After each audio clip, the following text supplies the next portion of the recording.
Boxing King Media in association with Boxer Ben. Shalom, recovering from your cold? Yes, feel better now. Everyone's ill. Everyone's ill. It's annoying because the fighters are getting ill. Everyone's ill, but good. I'm ready for tomorrow night. You definitely are, and Vidal Riley obviously pulled out.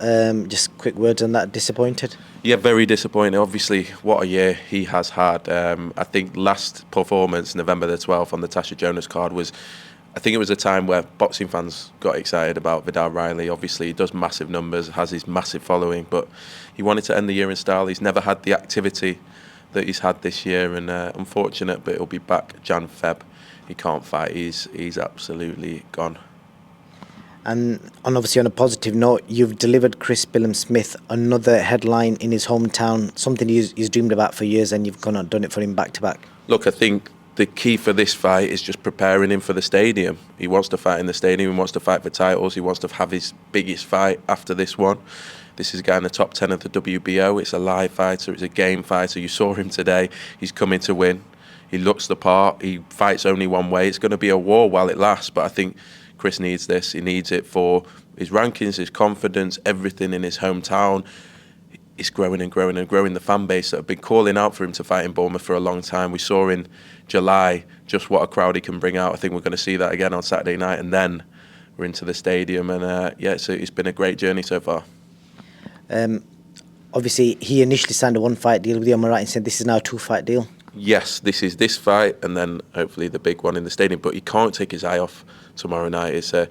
It will be a tough test. I really think it'll be a war. I think people are overlooking this guy, and we've spoken to him, we've looked into him. This guy is coming to win. This is his chance. He sees Chris Smith probably below world level. I think a lot of people in boxing probably see him right now below world level, so he'll see it as his opportunity as well, and he's getting well paid in front of a big crowd, and it's his time to shine. And the big carrot at the end is another big summer showdown in Bournemouth, like you did this summer just gone. Is that the carrot at the end? It is. I mean, it's the plan. It was the plan from July. It's still the plan. And we think the stadium are on board, Bournemouth FC. He was with Harry Redknapp. Like, the whole town can't believe that boxing is back. It is here in a big way. I don't think it's ever been here. And so you can feel it when you go in. I went for my haircut today. Everyone knows what's happening on Saturday. It's a big thing for the town, and we expect to build towards the stadium. And the Redknapps, who have been so helpful in terms of just promoting it around Bournemouth, we're ready for the stadium, but he has to get through on Saturday night. Definitely. On the undercard, Dan Aziz, Rocky Fielding. Obviously, initial reaction to Rocky Fielding not making the weight and not choosing to do it either. It was only £1, and I say that lightly. Just because Dan Aziz wants to fight, he's not going to be worried about that. Gives Rocky maybe a slight advantage, but ultimately, Rocky's an experienced guy. He's been former world champion. He'll probably just want to come and beat Dan Aziz. But I don't look too much into it. Dan's the one that wants the titles. Dan's the one that wants the Commonwealth. Dan's the one that wants Rocky Fielding on his record. He was only ever lost to Callum Smith and Canelo. He's been out during the pandemic, but he's back, and this is a big opportunity for Dan. Especially, we believe Dan it can be right up there in that light heavyweight division. He's looking at the Boatsis and the Yards, and with Buddy McGirt now, he feels he can get there. He's gone through Southern, English, British, European, hopefully next. This is another step for him, and I'm glad for him because he's now getting to perform on the biggest stage. Chief support tomorrow night, big audience, and I think he'll grab it with both hands. Interesting stuff. And with regards to coming to Bournemouth as well, initially, obviously, Eddie Hearn didn't want to do that with Chris Smith. What is the financial risk of coming to Bournemouth? Because it's obviously you roll the dice and you're here. Yeah, I think we had to take a risk. We had to listen to what he told us, which was how much the town wanted it, and we saw it in July. It was incredible. One of our best shows, actually. It's good to be back. It's good to give Smith. The cruiserweight division is incredible at the moment. It really is in this country as well, and they all want world titles. And I think next year will be the year 2023 of the cruiserweight division, with everyone going for world titles, and Chris will be one of them. And obviously, Bournemouth is a big part of that. Looking forward to it. I spoke to you a few weeks ago, Ben. You said that hopefully before Christmas you should be able to announce some new signings. Obviously, Christmas is just over a week away. How close are we? I think next year we'll have some decent announcements, which is good. Obviously, looking forward to that. But look, it's been a crazy year. Very, very happy with with where we are, and we're trying to keep our head down. We've been building our business over the past 12 months, and we think the next 12 months are going to be even more exciting. Any potential announcements before Christmas? Yeah, hopefully. We'll see next week. Obviously, the obvious name is Dalton Smith. That's what I'm suggesting before Christmas. I think he did an interview the other day and he's kind of said he's not decided yet. So any update on them negotiations? We've put in an offer. Look, we've made it no mistake in terms of where we feel Dalton, how we rate Dalton. We put in an offer. We'll see what decision he makes, and we'll take it from there. But yeah, Dalton Smith is someone that we would like. I know that it's not always easy, and there's politics and this and that, but it's someone that we would like and we think will thrive with us and with the platform, and someone we'd hope to take into 2023. Interesting stuff. I know you will have seen the interviews Lawrence Okolie did this past couple of days. One of the key things, obviously, that have come from that is, obviously, Eddie Hearn's done an interview in response to that, and Eddie's kind of reiterated that Sky and Boxers named yourself as interfering with the contract. I know you've kind of answered that question before, but is your stance still pretty strict on that you didn't interfere? When a fighter or legal representatives of a fighter warrant that he's out of contract, and you can make an offer, you make an offer. It's happened time and time again. And I think we made an offer. We were told there's a matching right. A lot of the contracts that Matchroom have matching rights. So when we make an offer, we know that it's going to be shown to Matchroom before that's just part of what their contracts say. We were told he was out of contract. We were told, and so were the promoters. I know we weren't the only ones that made an offer. And ultimately, we knew that was going to be taken back to Matchroom to match, and that was their contractual right. And I think, I think since then, he's not fought. We had a letter from Matchroom telling us Lawrence is under dispute, or he's still under contract, or whatever it was, and we've left it. But that was in May. With June, July, August, September, October, November, December. He's still not fought. He could have fought. And I'm not really sure where this goes. I think it's part of something wider. Again, we won't be intimidated. We're here we're building a business. We're not as big a business as Matchroom, but ultimately there are going to be fighters that want to do different things and come to us and ask for offers. And if they represent that they're out of contract, then we'll make an offer, and that's all that's happened. Was it 25-8 that approached you, or was it different people? It was his lawyers, but even thinking back to that, 258 at the time were saying that he was out of contract in May. So who are we to believe? We have to take the legal representatives, the managers, whoever. If he said he's out of contract, we make an offer. And as soon as Matchroom said he's not, and there's the dispute, we step back. But what's happened the past few months, I'm sure he could have fought. I'm not sure why they would want to lose.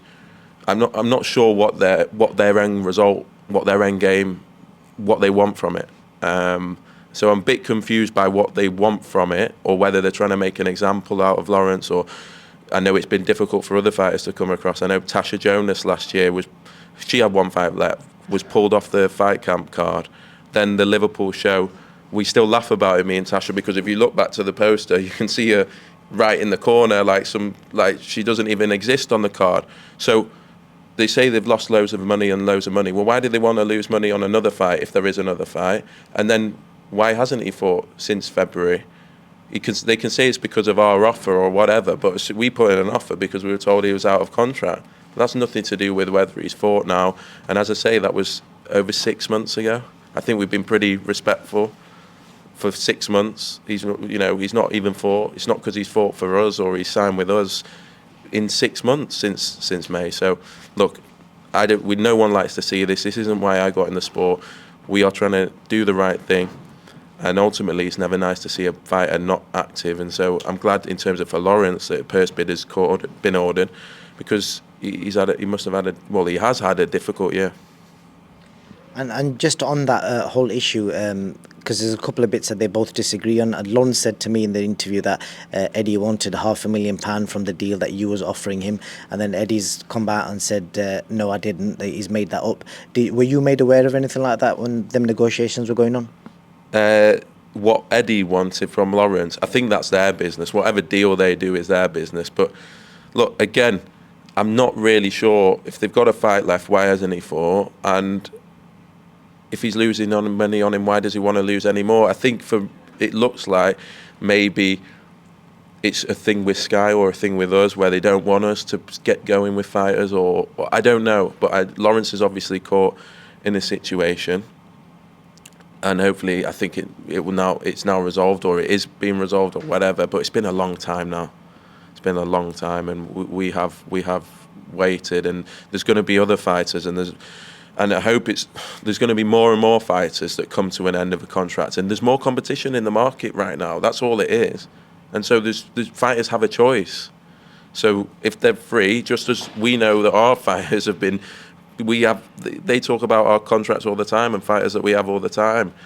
We know that there's options for fighters. That's all it is. But yeah, we're comfortable in our position. We feel we made an offer when we were told he was out of contract. If he's not, why isn't it been just dealt with?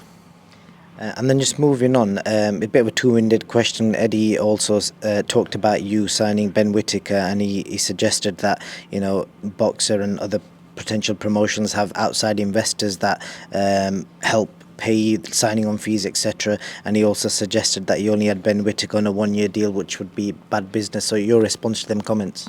One is Ben Whittaker's on a much longer deal. Two is, I would love to know who our investors are, because I'd like to meet them. I mean, maybe we are spending more of what we earn. You know, maybe I'm not earning as much, or maybe this and that. We're growing a business. Like, anyone that's growing a business knows how difficult it is. We're competing against a 30-year-old business.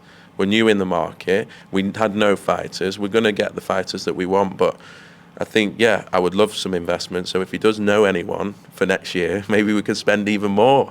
But so far, we needed fighters. We feel like it has got to the point now where fighters do trust us. And I think £5 from DAZN or £5 from Sky, I think, you know, what would you choose? So I don't think we have to pay more for fighters. I think, and to compare us to PBC with billions of pounds, my God. Like, I'm flattered because you know, I'm staying in the Village Hotel tonight. I wish we had loads of money. You know, we're running a business. We're thinking about the long term. That's what we love. And if there's a fighter there that we think is going to do well for our business and we can invest in long term, then we'll do it. And we've had to do that at the start, less so now. But yeah, I don't want to get into this back and forth. Like, the amount of stuff we have to listen to about our business and our staff and this and that is so wide of the mark, and we just have to sit there and to be honest, a lot of it I will ignore, but we don't want to get into it. We love the sport. We're so excited that we're in this position. We're so excited for next year. And I think we've shown that we want to work with other promoters. This is not what we want to do if we can avoid it. We've shown that this year. And I think next year will be an even better year for us. Top man. And just wrapping up, Ben, obviously this year you managed to work with Frank Warren. You were on the press conference table with Frank Warren. In 2023, could we potentially see Ben Shalom and Eddie Hearn on the same table? I don't know. Listen, Eddie is one of the best talkers in the game, and he talks, and he's good in front of camera, and he's a great promoter. So I've got nothing against it. We don't want to get into the politics. I think people now have options. We're an option because we're an option, and we've had an amazing year, and maybe people didn't expect it, and we've done things that I don't think we get enough credit for in our first calendar year, like to think what we've done this year. And so looking forward to next year. Want to work with other promoters if we can to make the sport better. It's been a difficult year for boxing, I think, for various reasons, and I think next year can be a very healthy one. One-word answers on these next two questions. Your biggest achievement in 2022, and what was your biggest down point in 2022?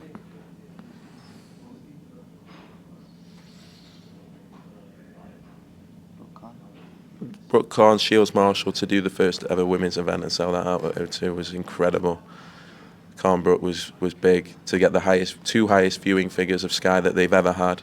The first undisputed fight between two British fighters on British soil with Taylor Cattrall. It's been so many. It's been incredible. The stable that we've signed.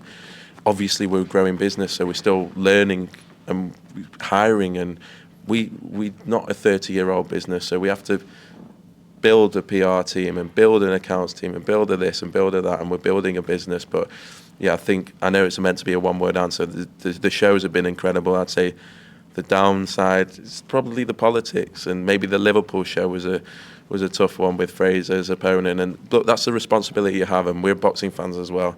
And a lot of people watch our shows because they're on Sky. And but yeah, what a year it's been. And as I say, the learnings, the shows, the stable that we now have, having to put on fight nights when you don't have a stable on 4 or 5 weeks' notice, I promise you, is ridiculously hard. So to be able to now look forward to next year with a lot more of a foundation and with the fighters, it's very exciting. We think there's so much to achieve in the sport. We think there's so much that people don't know about us that we really want to impact on. And yeah, I'm looking forward to next year. Ben, as always, I appreciate your time. Happy holidays and have a good new year. Cheers, mate. Thank you.